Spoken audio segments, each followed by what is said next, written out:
Chapter 14. The Coughing Horror. I leapt up in bed with a great start. My sleep was troubled often enough in those days, which immediately followed our almost miraculous escape from the den of Fu Manchu, and now, as I crouched there, nerves a-quiver listening, I could not be sure if this dank panic which possessed me had its origin in nightmare or in something else. Surely a scream, a choking cry for help, had reached my ears, but now, almost holding my breath in that sort of nervous tensity peculiar to one aroused thus, I listened, and the silence seemed complete. Perhaps I had been dreaming. Help! Petrie! Help! It was Nayland Smith in the room above me. My doubts were resolved. This was no trick of an imagination. Disordered. Some dreadful menace threatened my friend. Not delaying even to snatch my dressing gown, I rushed out onto the landing, up the stairs, barefooted as I was, threw open the door of Smith's room, and literally hurled myself in. Those cries had been the cries of one assailed, had been uttered, I judged, in the brief interval of a life and death struggle, had been choked off. A certain amount of moonlight found access to the room, without spreading so far as the bed in which my friend lay. But at the moment of my headlong entrance, and before I had switched on the light, my gaze automatically was directed to the pale moonbeam streaming through the window and down onto one corner of the sheepskin rug beside the bed.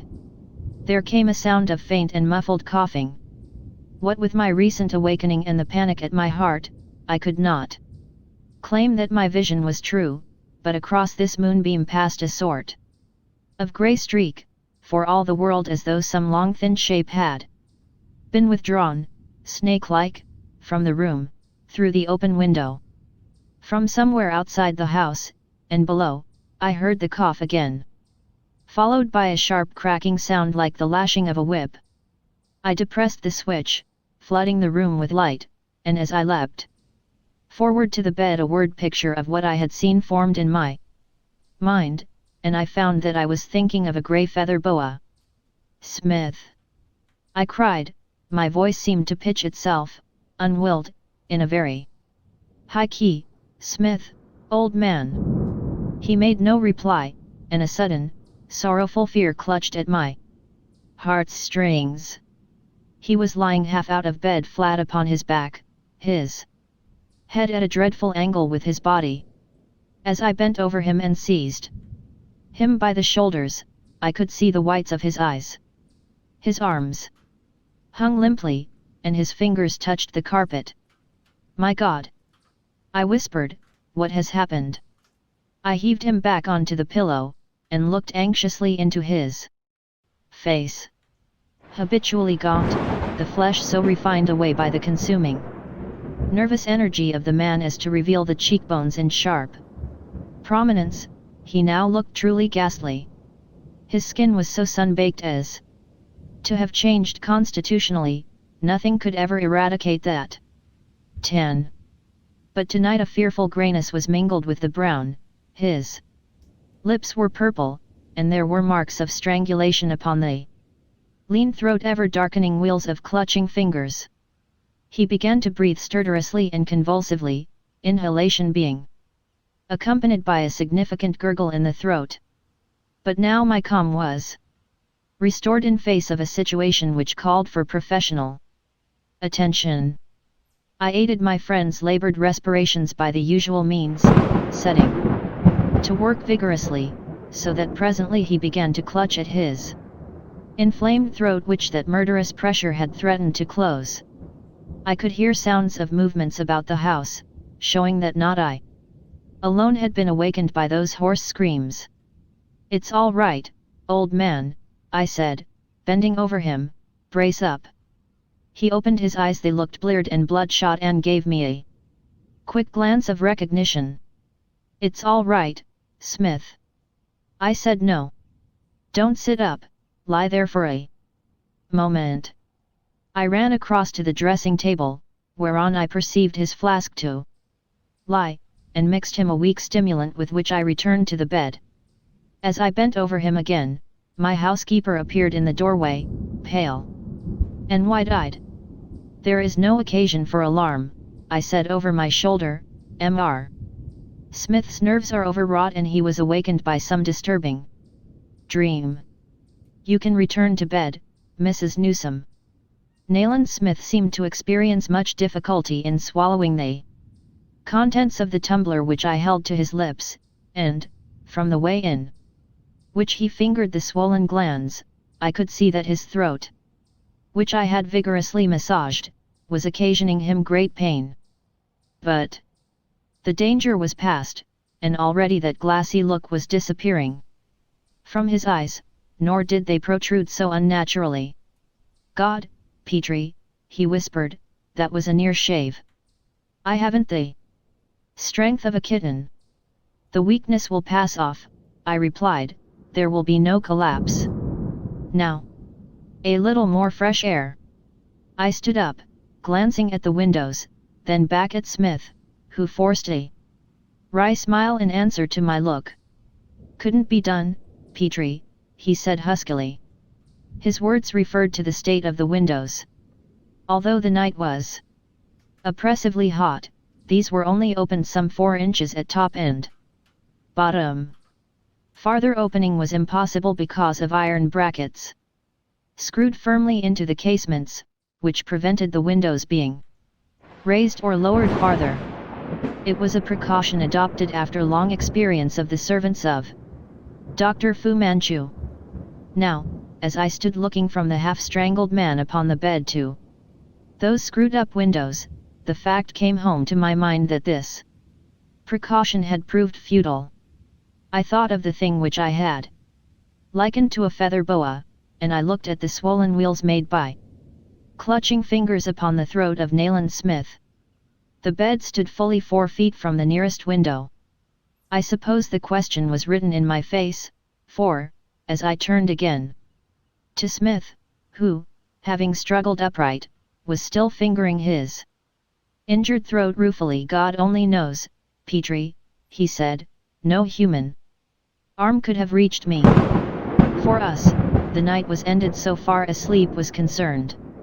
Arrayed in his dressing gown, Smith sat in the white cane chair in my study with a glass of brandy and water beside him, and, despite my official prohibition, with the cracked briar, which had sent up its incense in many strange and dark places of the East and which yet survived to perfume these prosy rooms in suburban London, between his teeth. I stood with my elbow resting upon the mantelpiece looking down at him, where he sat. "By God, Petrie," he said, yet again, with his fingers straying gently over the surface of his throat, "that was a narrow shave, a damned narrow shave." "Narrower than perhaps you appreciate, old man," I replied. "You were a most unusual shade of blue when I found you." "I managed," said Smith evenly, "to tear those clutching fingers away for a moment and to give a cry for help. It was only for a moment, though, Petrie. They were fingers of steel of steel." "The bed," I began. "I know that," rapped Smith. "I shouldn't have been sleeping in it had it been within reach of the window, but, knowing that the doctor avoids noisy methods, I had thought myself fairly safe so long as I made it impossible for anyone actually to enter the room. I have always insisted, Smith," I cried, "that there was danger." "What? Of poisoned darts? What of the damnable reptiles and insects which form part of the armory of Fu Manchu?" "Familiarity breeds contempt, I suppose," he replied. "But as it happened, none of those agents was employed. The very menace that I sought to avoid reached me somehow. It would almost seem that drive Fu Manchu deliberately accepted the challenge of those screwed up windows. Hang it all, Petrie! One cannot sleep in a room hermetically sealed in weather like this." It's positively Burmese, and although I can stand tropical heat, curiously enough the heat of London gets me down almost immediately. The humidity, that's easily understood. But you'll have to put up with it in the future. After nightfall our windows must be closed entirely, Smith. Nayland Smith knocked out his pipe upon the side of the fireplace. The bowl sizzled furiously, but without delay he stuffed broad-cut mixture into the hot pipe, dropping a liberal quantity upon the carpet during the process. He raised his eyes to me, and his face was very grim. "Petrie," he said, striking a match on the heel of his slipper, "the resources of Dr. Fu Manchu are by no means exhausted. Before we quit this room it is up to us to come to a decision upon a certain point." He got his pipe well alight. "What kind of thing, what unnatural, distorted creature, laid hands upon my throat tonight? I owe my life primarily to you, old man, but secondarily to the fact that I was awakened, just before the attack, by the creature's coughing, by its vile, high-pitched coughing." I glanced around at the books upon my shelves.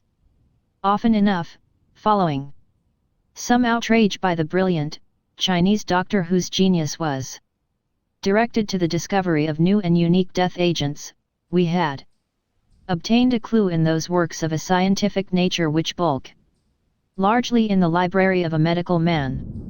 There are creatures, there are drugs, which, ordinarily innocuous, may be so employed as to become inimical to human life, and in the distorting of nature, in the disturbing of balances and the diverting of beneficent forces into strange and dangerous channels, Dr. Fu Manchu excelled.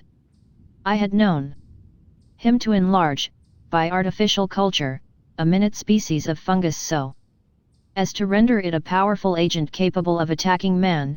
His knowledge of venomous insects has probably never been paralleled in the history of the world, whilst, in the sphere of pure toxicology, he had, and has, no rival. The bourgeois were children by comparison. But look where I would, think how I might, no adequate explanation of this latest outrage seemed possible along normal lines. "There's the clue," said Nayland Smith, pointing to a little ashtray upon the table nearby. "Follow it if you can." But I could not. "As I have explained," continued my friend, "I was awakened by a sound of coughing, then came a death grip on my throat, and instinctively my hands shot out in search of my attacker. I could not reach him, my hands came in contact with nothing palpable. Therefore I clutched at the fingers which were dug into my windpipe, and found them to be small as the marks show and hairy. I managed to give that first cry for help, and with all my strength I tried to unfasten the grip that was throttling the life out of me. At last I contrived to move one of the hands, and I called out again, though not so loudly. Then both the hands were back again. I was weakening, but I clawed like a madman at the thin, hairy arms of the strangling thing, and with a blood-red mist dancing before my eyes, I seemed to be whirling madly round and round until all became a blank. Evidently I used my nails pretty freely, and there's the trophy. For the 20th time, I should think, I raised the ashtray in my hand and held it immediately under the table lamp in order to examine its contents. In the little brass bowl lay a blood-stained fragment of grayish hair attached to a tatter of skin. This fragment of epidermis had an odd bluish tinge, and the attached hair was much darker at the roots than elsewhere. Saving its singular color, it might have been torn from the forearm of a very hirsute human, but although my thoughts wandered, unfettered, north, south, east and west, although knowing the resources of Fu Manchu, I considered all the recognized Mongolian types, and, in quest of hirsute mankind, even roamed, far north among the blubber-eating Eskimo, although I glanced at Australasia, at Central Africa, and passed in mental review the dark places of the Congo, nowhere in the known world, nowhere in the history of the human species, could I come upon a type of man answering to the description suggested by our strange clue. Nayland Smith was watching me curiously as I bent over the little brass ashtray. "You are puzzled," he rapped in his short way. "So am I, utterly puzzled. Fu Manchu's gallery of monstrosities clearly has become reinforced, for even if we identified the type, we should not be in sight of our explanation." "You mean," I began. "Fully 4 feet from the window, Petrie, and that window but a few inches open. Look." He bent forward, resting his chest against the table, and stretched out his hand towards me. "You have a rule there. Just measure." Setting down the ashtray, I opened out the rule and measured the distance from the farther edge of the table to the tips of Smith's fingers. 28 inches, and I have a long reach," snapped Smith, withdrawing his arm and striking a match to relight his pipe. "There's one thing, Petrie, often proposed before, which now we must do without delay.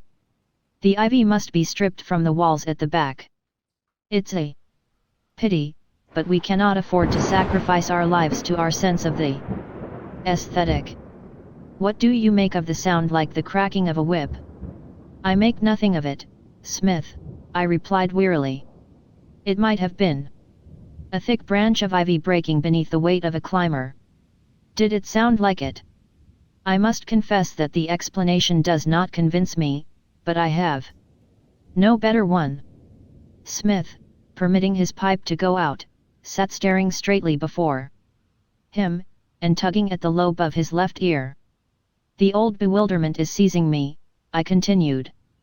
"At first, when I realized that Dr. Fu Manchu was back in England, when I realized that an elaborate murder machine was set up somewhere in London, it seemed unreal, fantastical. Then I met Karamena. She, whom we thought to be his victim, showed herself again to be his slave. Now, with Weymouth and Scotland Yard at work, the old secret evil is established again in our midst. Unaccountably our lives are menaced. Sleep is a danger. Every shadow threatens death. Oh, it is awful." Smith remained silent. He did not seem to have heard my words. I knew these moods and had learnt that it was useless to seek to interrupt them. With his brows drawn down, and his deep-set eyes staring into space, he sat there gripping his cold pipe so tightly that my own jaw muscles ached sympathetically.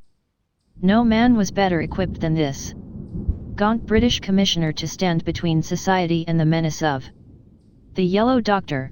I respected his meditations, for, unlike my own, they were informed by an intimate knowledge of the dark and secret things of the East, of that mysterious East out of which Fu Manchu came, of that jungle of noxious things whose miasma had been wafted westward with the implacable Chinaman.